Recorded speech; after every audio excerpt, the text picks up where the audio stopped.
সুধী গৌরভক্তমণ্ডলী, নৃসিংহ চতুর্দশী উপলক্ষে আমরা পৌঁছে গিয়েছিলাম শ্রীধাম মায়াপুর ইস্কন টেম্পলে।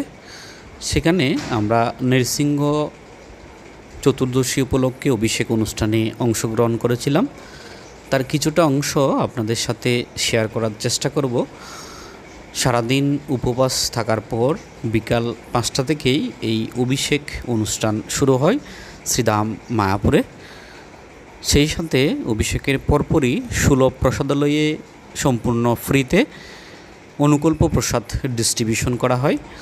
সেই প্রসাদ পাওয়ার কিছুটা অভিজ্ঞতাও আপনাদের সাথে শেয়ার করার চেষ্টা করব।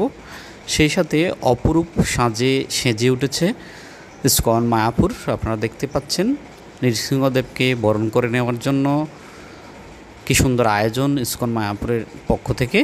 প্রসাদ পরিবেশন করতে যখন দেরি হচ্ছিল তখন আমি গোবিন্দাসে গিয়ে স্পেশাল অনুকল্প প্রসাদ অর্ডার করি, যার মধ্যে ছিল পনির সবজি এবং সাবুর পাকোড়া। সেটিও খুব সুস্বাদু ছিল, ভালোই লেগেছে। অভিষেকের জন্য ভগবান নৃসিংহদেবকে গলায় পরানোর জন্য শত শত ফ্রুটসের মালা এখানে রেডি করে রাখা হয়েছে। দেখতে পাচ্ছেন লেবু থেকে শুরু করে সমস্ত ফ্রুটসের মালা এখানে রয়েছে। হাজার হাজার ভক্তদের উপস্থিতি আপনারা লক্ষ্য করতে পারছেন। নৃসিংহ চতুর্দশী উপলক্ষে সমস্ত ভক্তরা ভগবান নৃসিংহদেবকে দর্শন করার জন্য, অভিষেক দর্শন করার জন্য এসে উপস্থিত হয়েছেন মায়াপুর ইস্কন টেম্পলে। তার কিছুটা অংশ আপনাদের সাথে তুলে ধরার চেষ্টা করছি।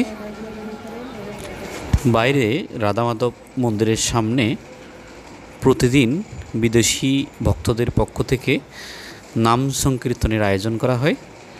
সেখানে দেখতে পাচ্ছেন দেশ বিদেশ থেকে আগত সমস্ত ভক্তবৃন্দরা রাশিয়ান, আমেরিকান সমস্ত ভক্তদের কীর্তনের তালে তালে নৃত্য করছেন আনন্দে।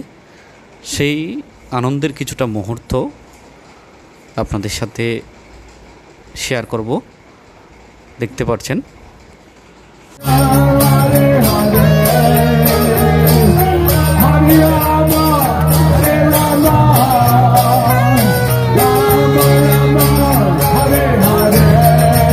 রাধামাধব মন্দিরের বেশ কিছু আনন্দের মুহূর্ত আপনাদের সাথে তুলে ধরার চেষ্টা করব।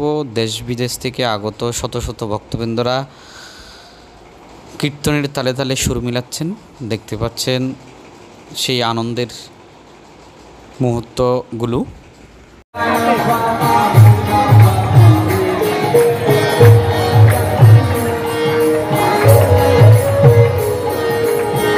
ইতিমধ্যেই অভিষেক অনুষ্ঠান শুরু হয়ে গেছে।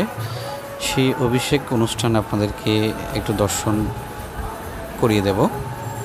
আপনারা সেই কাঙ্ক্ষিত অভিষেক অনুষ্ঠান দর্শন করুন ভগবান নৃসিংহদেবের।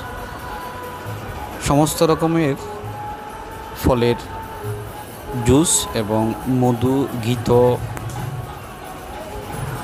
যা যা দরকার ভগবানকে অভিষেক করানোর জন্য সব কিছু এখানে বিদ্যমান রয়েছে। সেই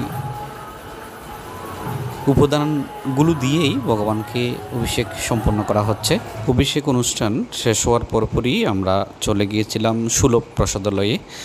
সেখানে অনুকল্প প্রসাদ বিতরণ করা হচ্ছিল। শত শত মানুষ সেখানে প্রসাদ পাওয়ার জন্য লাইনে দাঁড়িয়ে আছে। প্রচণ্ড ভিড় উপেক্ষা করে এই প্রসাদ আমাদেরকে গ্রহণ করতে হয়েছে। আপনারা দেখতে পাচ্ছেন সেই ভিড়।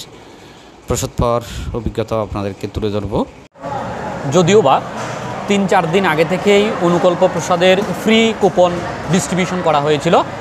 তার বাইরেও যারা কুপন কালেকশন করেননি তাদেরকেও প্রসাদ ফ্রিতে দেওয়া হচ্ছে যারা এসছেন। তো আমাদেরকে সর্বপ্রথম কাঁচা আমের শরবত দেওয়া হয়েছে। সেই সাথে বর্তমানে এরপর দেওয়া হয়েছে বাকুইটের সবজি, এরপরে দেওয়া হয়েছে ফ্রেঞ্চ ফ্রাই, আলু ফ্রাই দেওয়া হয়েছে, সিদ্ধ বাদাম দেওয়া হয়েছে, 1 পিস করে আম দেওয়া হয়েছে। আরও বেশ কিছু আইটেম পরবর্তীতে আসছে। শ্রীধাম মায়াপুরের কয়েকজন ভক্ত রয়েছে আমাদের সাথে, ওনারা প্রসাদ পাচ্ছেন। প্রসাদ পাওয়ার অনুভূতি আমরা জানতে চাইব। কেমন আছেন প্রভু আপনি? ভালো প্রভু। শুরুতে আপনার নামটা আমরা জানব। আমার নাম গৌরাঙ্গ দাস। গৌরাঙ্গ দাস। তো প্রভু, এই যে আজকে অনুকল্প প্রসাদ আপনি পাচ্ছেন, এখন যেই বাকুইটি সবজি কেমন লাগছে আপনার অনুভূতি কেমন সারাদিন উপবাস থাকার পর এই অনুকল্প প্রসাদ পেয়ে?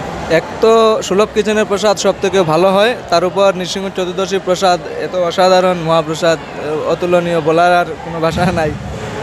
এরপরে আমাদেরকে দেওয়া হয়েছে পনিরের সবজি, সেটাও আমরা একটু ট্রাই করব।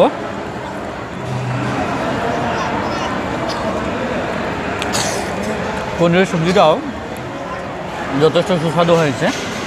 ফ্রিতে খুব যথেষ্ট মানসম্মত প্রসাদ করা হয়েছে সুলভ প্রসাদালয়ে।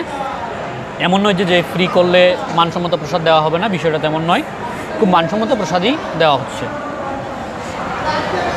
এরপরে দেওয়া হচ্ছে ফ্রুটস, তরমুজ দেওয়া হচ্ছে আবারও। আজকে এখানেই বিদায় নিচ্ছি। নতুন কোনো ভিডিও নিয়ে পুনরায় আবার দেখা হচ্ছে আপনাদের সাথে। ততক্ষণ অবধি সকলে ভালো থাকবেন, সুস্থ থাকবেন। হরে কৃষ্ণ। জয় শিল প্রপাত কি জয়।